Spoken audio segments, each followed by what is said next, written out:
Day 2, grey skies at the riverside, but a warm day.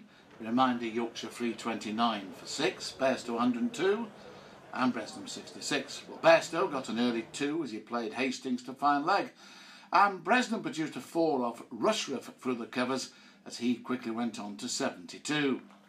Bairstow played a false shot, but the ball lobbed over Harrison and he got 2 runs. He also edged for 4 with Pringle leaping into the air, getting the fingertips to the ball, but nothing more.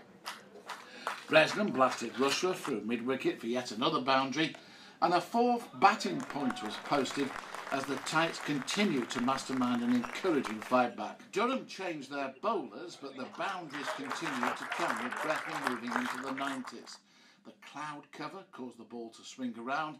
Well, it's not easy for the batsmen, so further credit to Bairstow and Bresnham. The latter pumped his fist with joy as he cut Harrison to the boundary for the century. 16 fours for the all-rounder. A further 4 struck by Bresnham brought up the 200 partnership. Spinner Pringle came on and Bairstow provided a reverse sweep which went for the boundary once again.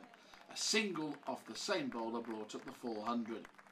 Bresnham produced a ferocious straight drive to hit Pringle for a straight boundary, and he cut Collingwood away to cover point for further runs. Borthwick produced a poor long hot delivery and Bairstow cracked him away with offside 4. Bairstow now to his 150 off 199 balls with 21 fours. And Bresnham now is his top scorer for Yorkshire, beating the 116 made at the Oval in 2007. At lunchtime it's 4:47 for 6, Bairstow 152, Bresnham 129. It's been Yorkshire's morning by a country mile. Going into the afternoon session, things were looking rosy for the champions. In the first over after the resumption, Bairstow found the boundary of John Hastings. Runs immediately with the order of the day again as Bresnham hit Borthwick straight for 4. And Bairstow produced the first 6 of the innings as he middled a short delivery from Hastings to land the ball over the mid-wicket ropes. Hastings dropped another short ball and Bresnham top-edged it to the third man boundary. Bairstow brought up the 300 partnership with a fierce drive to the ropes off Borthwick. It was Yorkshire all the way. Bairstow, in this particular period, continued to pulverise the Durham attack, with Bresnham providing great support. His 150 came up from 227 balls, 24 fours. Keaton Jennings came on and 4 off the first ball brought up the 200 for Bairstow to huge applause, 29 fours and 1 6, Johnny in the form of his life. And at 206 it was a career best for him, beating his 205 against Notts in 2011. At 5:57 for 6 Yorkshire declared. 219 for Bairstow, Bresnham 169 and unbeaten stand of 366, both personal bests. Durham began their reply and openers Jennings and Stoneman played some useful shots early on in the proceedings. Stoneman hit an overpitched delivery from side bottom to the boundary and he cut the ball away for another 4 on the same over. But then the spin of Rashid was introduced and Jennings survived the first delivery as he went aerial, but then departed, caught in the slips by Bresnham, out for 12.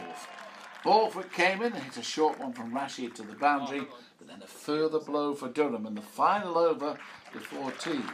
Keyman Stoneman played on to Patterson for 25. At tea, Durham in trouble. Borthwick is 4. They're 41 for 2. A huge task lies ahead for them. The unfinished Patterson over was completed after tea and Brooks joined him in the attack, and Yorkshire were in mean mood at this stage and the reliable Steve Patterson grabbed a second wicket as Yorkshire's third as well as he trapped Collingwood LBW for naught. A key wicket this, the skipper of course always dangerous. Durham 41 for the loss of 3 wickets in the 12th over, hardly the best of starts. For a time the home side rallied with Richardson and Borthwick playing sensibly to try and quell a confident start by Yorkshire.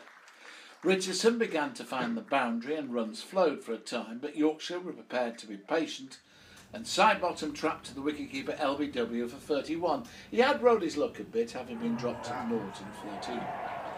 Further problems for Durham as Mutchell was yorked by Bresnham in spectacular style for naught in the 24th over. Durham in real trouble at this stage, 81 for 5.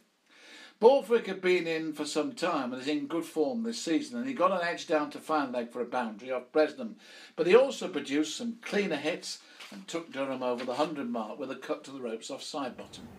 Pringle and Borthwick began to play more confidently and started to steady matters, and both played attractive shots to the ropes as Andrew Gale varied his bowlers' opportunities at regular intervals.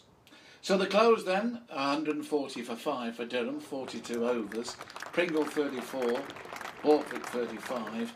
The league leaders against the champions, and the champions are winning it by a country mile at the moment because the deficit for Durham is 417.